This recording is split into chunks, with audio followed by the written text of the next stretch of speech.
सुखदेव जी कहते हैं, हे महाराज परीक्षित, समय आगे चलता चला गया। महारानी ने कहा, अगर मैं तुम्हारे साथ अयोध्या गई और स्वामी आएंगे और मैं ना मिली तो बस मेरे वियोग में प्राण तस देंगे, मुझे बिटिया की तरह पालते हैं। सज्जनों, महाराज आंखों से आंसू बहाते हुए, रोते हुए वहां से चले गए। अयोध्या भजन करती है भगवान का, गुणगान करती है श्री राम का, लेकिन समय आने पर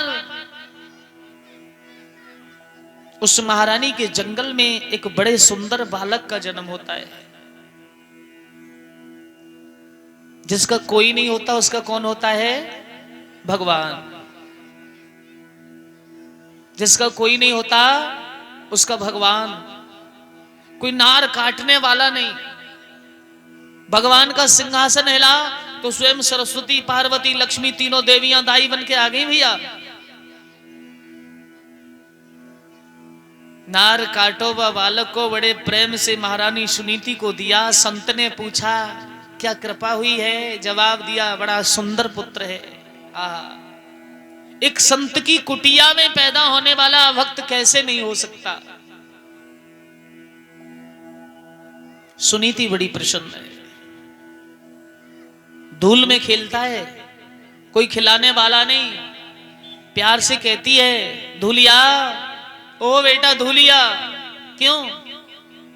नारद नामकरण संस्कार करने को आए। नारायण नारायण। नारद ने बड़ा सुंदर नाम रखा है, ध्रुव। बोली ध्रुव भगवान की। कोई जरूरी नहीं कि 1000 वर्ष की उम्र, 1000 वर्ष तपस्या करने के बाद भगवान के दर्शन हो। जो छोटे छोटे बच्चे खड़े हैं ना, बैठ जाओ सभी अपनी अपनी जगह। सब अपनी अपनी जगह बैठ जाओ।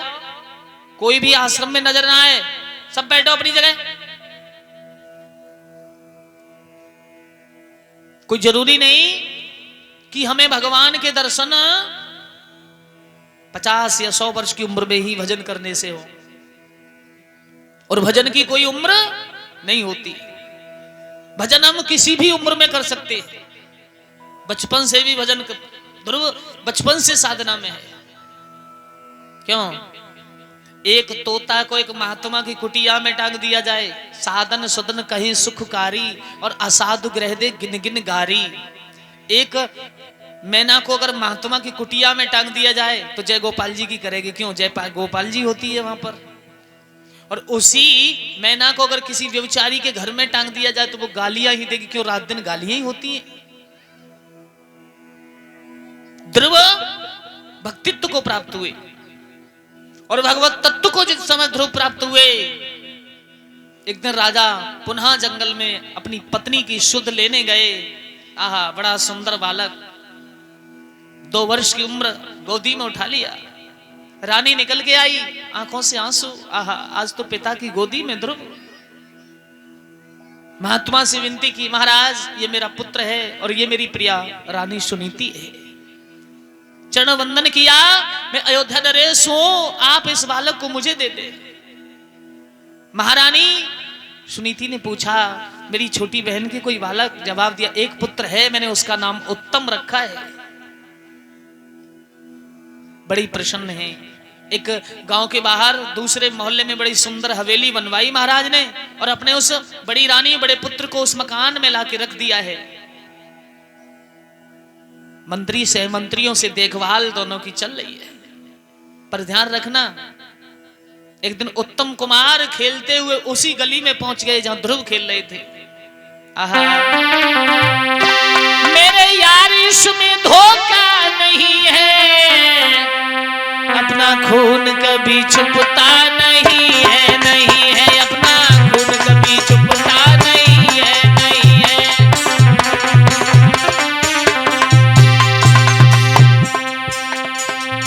उत्तम कुमार जब गली में चले, उत्तम ने देखा, आहा, सामने कितना सुंदर बालक। ए भैया, दादा, अरे भैया, पिता का क्या नाम? कुछ नहीं बोले। खेलोगे ना मेरे साथ? ध्रुव बोले, हाँ खेलने तो मैं घर से आया हूँ। आहा, दोनों साथ ही साथ खेलते हैं। मेरे यार इसमें धोखा नहीं है, कभी छुपता नहीं है, नहीं है अपना खून कभी छुपता नहीं है।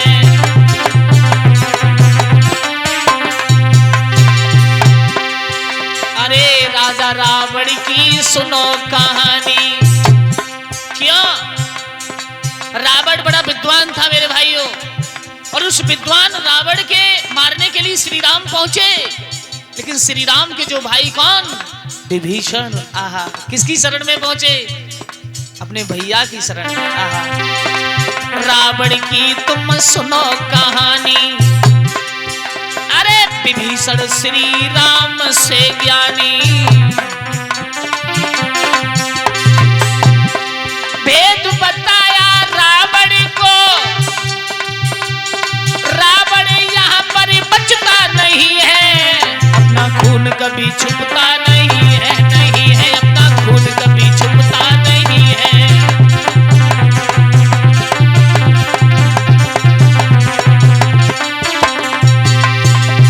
और सुनो, अरे महाभारत की सुनाऊं कहानी, जहां पे कर्ण जैसे भयदानी,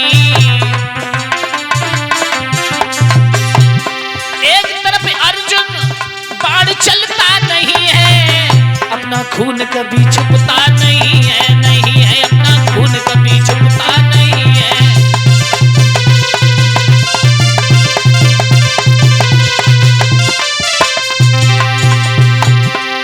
मेरे यार इसमें धोखा नहीं है, अपना खून कभी छुपता नहीं है, नहीं है अपना खून कभी छुपता नहीं है, नहीं है। देखो महाराज, महाभारत में एक तरफ कर्ण एक तरफ अर्जुन बाण चलाते रहे, लेकिन अर्जुन को कर्ण ने नहीं मारा। क्यों? जानता था कर्ण ये मेरा छोटा भाई है। विभीषण ने मदद की श्री राम की, जानते थे ये मेरे भाई है। वो दोनों भी समझ गए, आहा, क्यों? एक पिता के मां दो हैं, दोनों खेल रहे हैं। ध्रुव ने कहा भैया आज तो मेरे साथ चलो ना। उत्तम कहने लगा चलो, तुम्हारा घर किधर? बोले बस थोड़ी दूर। एक दूसरे ने उंगली पकड़ी, सुनीति आंगन में बैठी, समझ गई ये मेरा छोटा पुत्र उत्तम। दौड़ी, अपने बेटा को गोदी में नहीं लिया, सोचा मैं अपने बेटा को रोज खिलाती हूं, लेकिन आज जी भर के अपने छोटे बेटा को गोदी में लेके खिलाऊंगी। भाग करके उत्तम को गोदी में लिया। आहा, अरे चूमी चामी पुचकार कुमार जन गोदी में बैठा,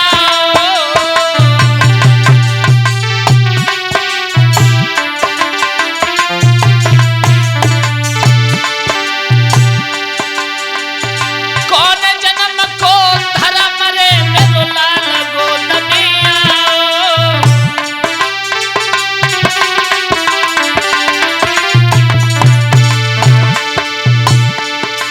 मेरा बेटा भोजन करिए आज अघाए, शाम हो गई बेटा अपने घर को जल्दी जाओ।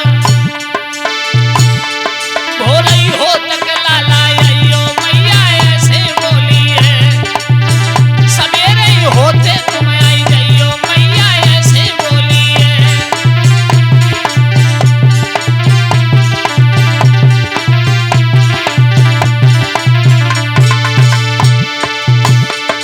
और ऐसे बोली है कि मैया ऐसे बोली है, सवेरे ही फिर मेरे घर आइयो मैया ऐसे बोली है। आज उत्तम को गोदी में बिठाया और कहा बेटा, भोजन कराया, चूमती है पुचकारती है, लाला शाम हो गई अब तुम घर चले जाओ। क्यों? तुम्हारी मां तुम्हारा इंतजार कर रही है। कह दिया महाराज तुम्हारी मां तुम्हारा इंतजार कर रही होंगी, जाओ ना, लेकिन ध्यान रखना सुबह को तुम्हारे लिए बहुत सुंदर भोजन बनाऊंगी, जरूर मेरी गोदी में बैठ के खाना। ध्रुव और उत्तम दोनों वहां से चले, उत्तम अपने घर आ गए, ध्रुव अपने घर चले आए। दूसरा दिन हुआ। आहा, दूसरा दिन होते ही उत्तम फिर पहुंचा उसी गली में जहां ध्रुव खेलता था। बड़े प्रेम भाव से दोनों भैया हैं। और ध्रुव ने एक बात कही, भैया घर चलो, माँ ने बुलाया है। उत्तम ने कहा कल हम तुम्हारे घर गए थे और आज तुम हमारे घर चलो।